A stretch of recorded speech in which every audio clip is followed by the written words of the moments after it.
Under the guise of creativity, artists all over the world have a license to break existing convention while carving a niche that defines them. Nigerian entertainers are no less on call, particularly when it comes to making unique fashion statements. In this video, we take a look at 10 Nigerian musicians who created unforgettable identities for themselves. At number 1 is Fela Kuti. Fela Anikulapo Kuti, born on the 15th of October 1938, was a Nigerian musician and political activist who died on the 2nd of August 1997. He is regarded as the principal innovator of Afrobeats. Kuti attended Abeokuta Grammar School.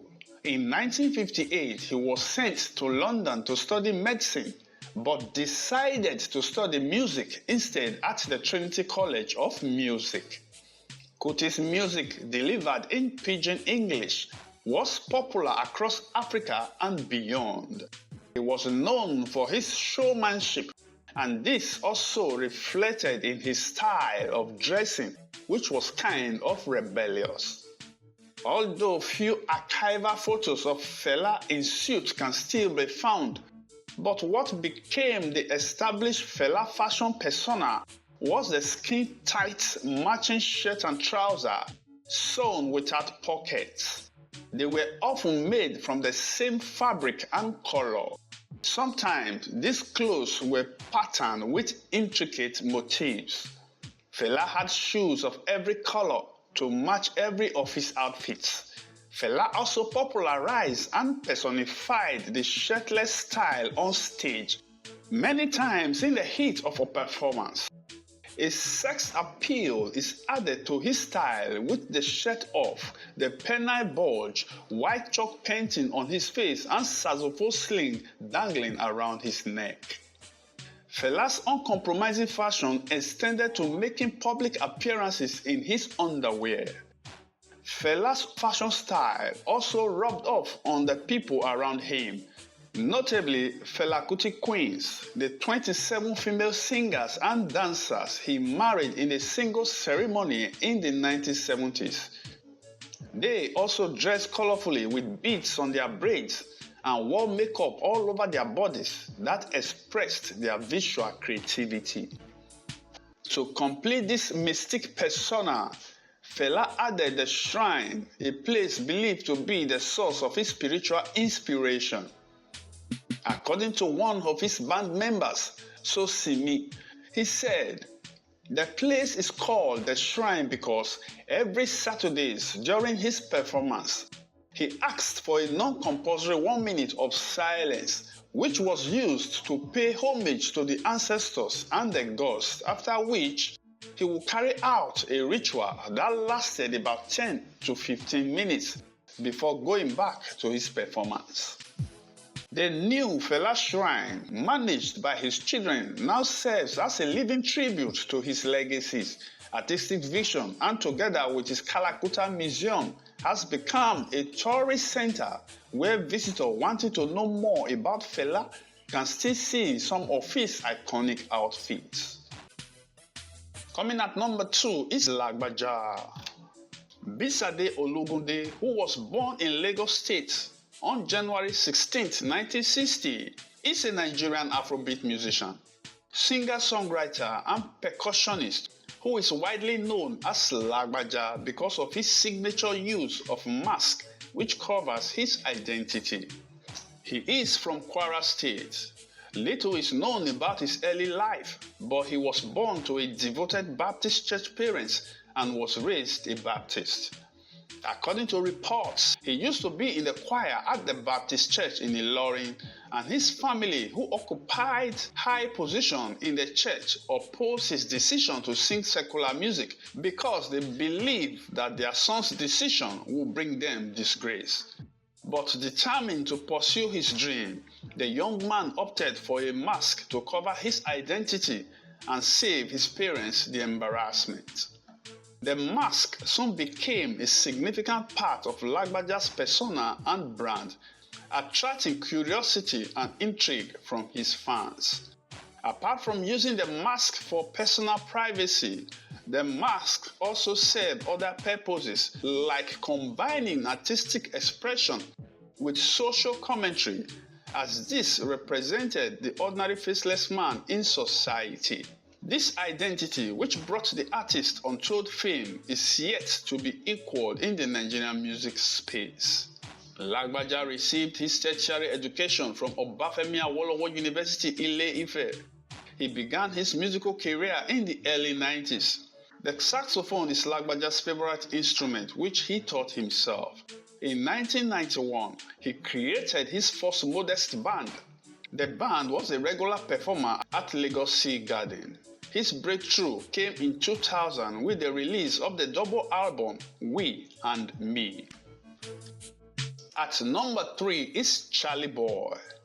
Born on the 19th of June 1950, Charles Chukwuemeka Oputa, popularly known as Charlie Boy, is a Nigerian singer-songwriter, television presenter, actor, and producer. He is known for his alternative lifestyle, political views, and media productions. The second son of former Supreme Court Judge Chukwudefu Oputa, Charlie Boy initially aspired to become a priest, but left seminary school after a year. In his late teens, he moved to America, where he attended college, graduating with a degree in communication. Oputa ventured into the music industry in 1982 and in 1984 independently released the high-life single Obodo Girigiri. Towards the late 80s, Oputa, with the help of stylist and fellow singer-songwriter Tina Owundiwe, took his unconventional appearance to a new level, creating a new punk persona consisting of leather jackets and boots, power bikes, mohawks, and a new direction in music, which was combining African pop and Afrobeats. A pioneer in Nigeria's short-lived punk movement, he soon earned the unofficial title, His Royal Punkness, and renamed his Lagos residence the Punk Palace. Perhaps what stood Charlie Boy out the most was not just his motorbikes, but his association with Nigerian motorbikers in particular and Okada riders in general. His association to Lagos Okada riders earned him the accolades of area father. He could easily commandeer a large crowd of Okada riders to accompany him on a public campaign or even promotional stunts. Asked what informed his passion for bikes, he said, "The bike thing started as a necessity. Then I did not have a car and I needed to move around. Bike was the viable alternative. My first bike was a Honda 175, and along the line we decided that it suited the bad boy image we were projecting. Later, bikes became synonymous with the name Charlie Boy, and I got used to it." He even made a song titled Ninja Bike. This aspect of him will surely remain a landmark in the Nigerian entertainment circle well into the future. Another aspect of him is his queer dressing or changing image that has evolved over the years. In the late 90s, Charlie Boy began to wear his hair in dreadlocks, acquiring piercing and tattoos which were frowned on by society, who viewed his modification as satanic and occultic. In 2012, he introduced his fans to Linda, his female alter ego.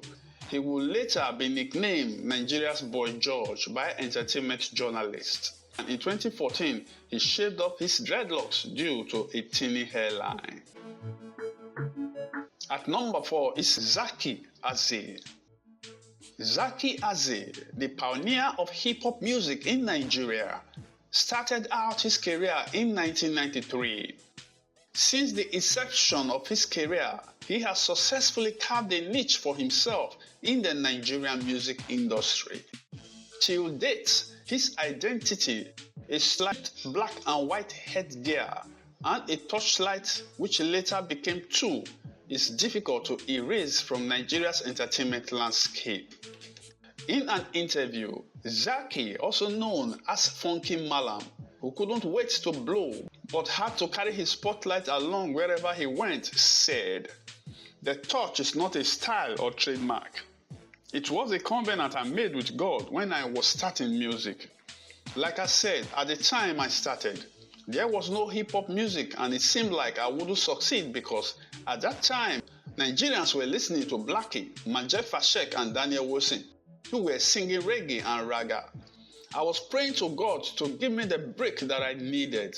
While I was praying to God for my music to be accepted, I got hold of a torch in the studio which I used to promise him that I will never do vulgar song or anything evil." However, Zaki's torchlight soon made him an outstanding figure in the industry to date.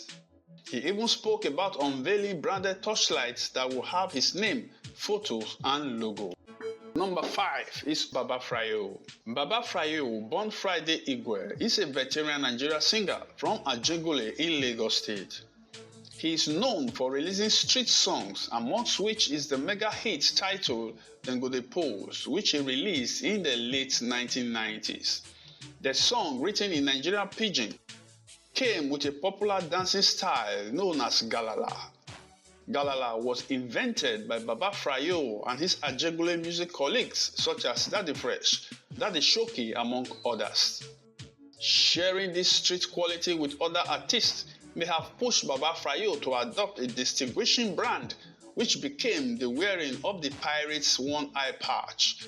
But this time, his was designed as a star, perhaps meaning all that he sees is stardom.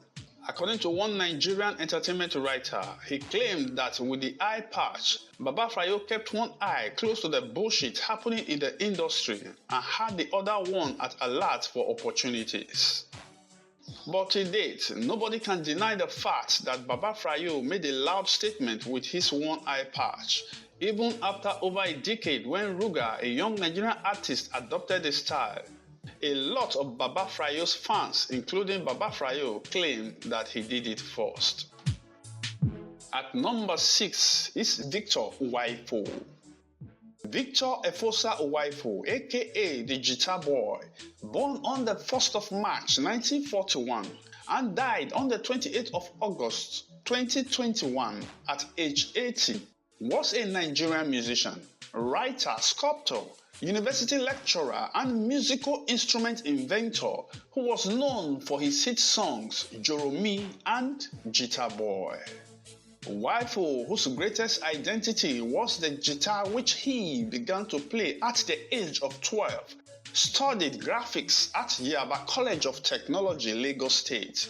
He also attended the University of Benin, where he received a bachelor's degree in fine and applied arts, a master's degree in sculpting, and a PhD in architectural sculpture.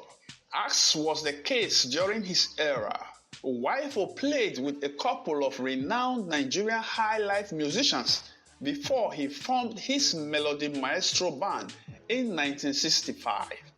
The band released Joromi, which became a hit in Nigeria and other parts of West Africa. However, many people will argue that his double-neck guitar was one of his memorable identities. This guitar playing legend in an interview said he constructed his first guitar as a child using plywood, bicycle spokes and metal strings. He also said that he could play all kinds of guitar, adding that, "I have a rhythmic guitar, a keyboard guitar and bass guitar. I play a wide range of guitar and my style is quite different." Indeed, Victor Uwaifo's double-neck 18-string guitar made his performance magical and entertaining. Some people even rumored that he got the guitar from a mermaid or mami water as it's called in Nigerian local parlance. This rumor may have resonated from one of his hit songs, Guitar Boy, where the lyrics "If you see Mami Water, never you run away" suggested that his success from that period on was as a result of his accidental encounter with a Mami Water at the Lagos Bar Beach around 1966. This larger-than-life tale has also been immortalized with a sculptural representation of the mermaid and his guitar, constructed in a pool at Uwaipo's Revelation Tourist Palazzo in Benin City. But in an interview, Uwaipo dispelled that rumor, saying, "I invented guitars. I did a double-neck guitar in those days. Mine had a 12 and a 6 string, but one neck was short like a mandolin because I wanted 8 octaves, just like the ones that are found on a grand piano. I also invented a guitar that had a keyboard embedded in it and many more." The musician and sculptor, who worked as a lecturer at the Department of Fine and Applied Arts at the University of Benin, and later became the first Honorable Commissioner for Arts, Culture and Tourism in Edo State, Nigeria, also boasts of inventing a sports car which he drove round the city of Benin. Uwaipo was so iconic that he was invited to the State House by 4 Nigerian presidents and even honored with a member of the Order of the Niger, a National Honors Merit Award in 1983, making him the first professional musician in Nigeria to receive such an award. At number 7 is the Banj. Oladapo Daniel Oyebanjo, aka the Banj, born on the 9th of June 1980, is a Nigerian singer, rapper and television personality who, along with record producer Don Jazzy, co-founded the defunct Mo Hit Records. The Banj was born in Zaria in the northern part of Nigeria to a military officer father and a devotedly religious businesswoman mother from Shagamu in Ogun State. The Banj's parents hoped he would follow in his father's footsteps and join the military, but the Banj turned to music instead after he was introduced to the harmonica by his late older brother, Femi Oyembajo, who died in a plane crash at the age of 17. Describing the events that shaped his music career, the Banj said, "My love for music came from the love of the harmonica, which is the instrument that I play. I stumbled upon the instrument when I was a teenager because I lost my older brother and he used to play the harmonica. When I was in high school, it was in a plane crash. I came home from school and my mother told me what was recovered in his room. I walked to his room and I saw the harmonica and I picked it up. When I went back to school, I started playing it whenever I got any song in my head or any song that I liked." From that unforgettable experience, the Banj has risen to become one of Africa's leading brands in music. Since his first album, No Long Thing, in 2005, the Banj has continued to wow his fans with this toyish instrument to the extent that not seeing the Banj with it becomes newsworthy. At number 8 is Terry G. Gabriel Amayi, aka Terry G, is a Nigerian rapper, singer, songwriter, and record executive. Terry G was born in Benue State on the 17th of March 1986 and shared a birthday with his mother. He started singing in the choir of his local church. He is widely known for his eccentric dress sense, controversial lyrics, and awkward identity. He was described by the Punch newspaper as one of the world's weirdest singers, by Vanguard newspaper and Channels TV as the craziest musician in Nigeria. One of the elements that drives this craziness home is the gibberish he utters as part of his music and the bell he carries along, perhaps to signal his presence.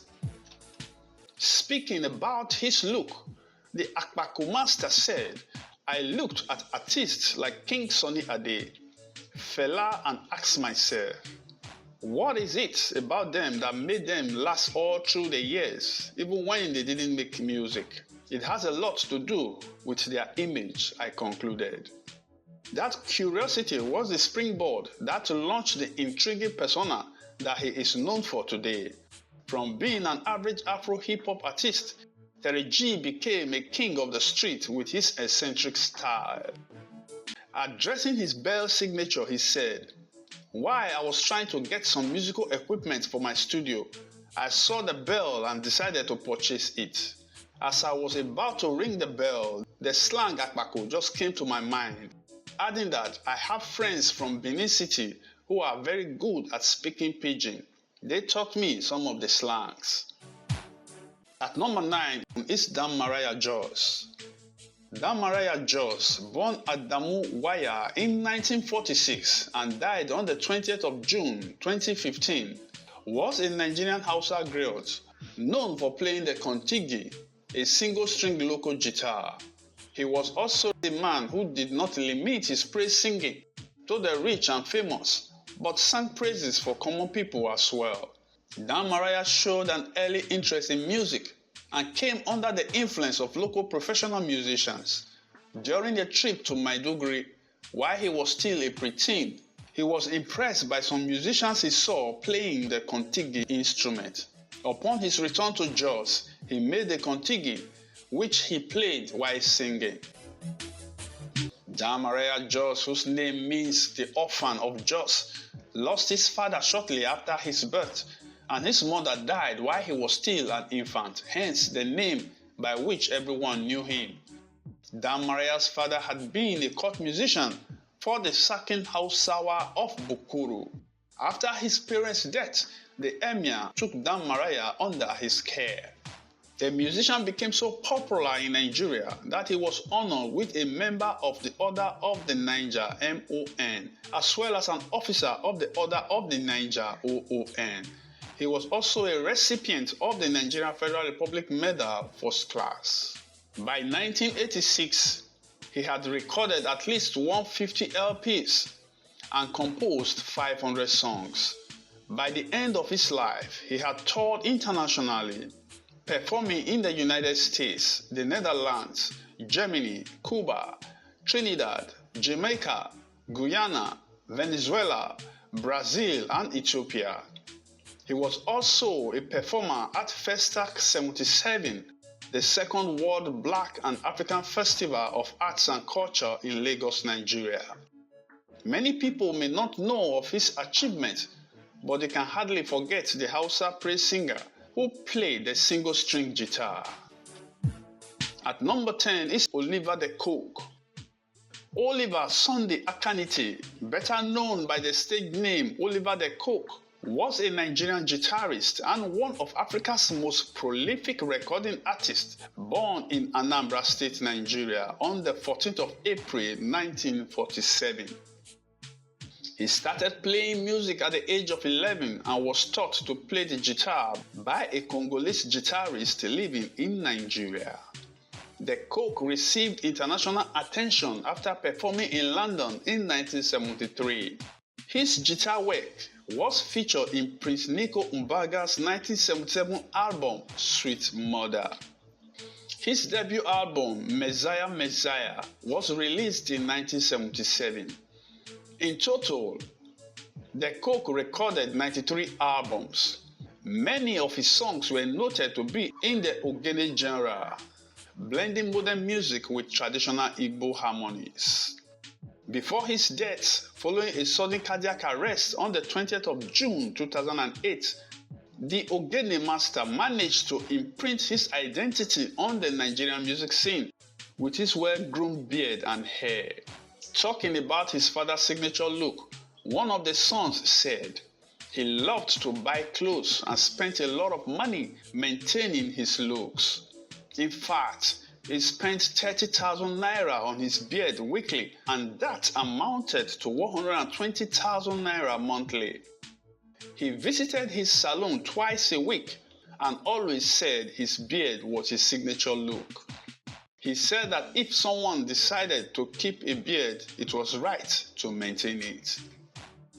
Oliver the Cook's career lasted over 4 decades, making him one of the most popular highlife kings in Africa. Thanks for watching. Please subscribe before leaving.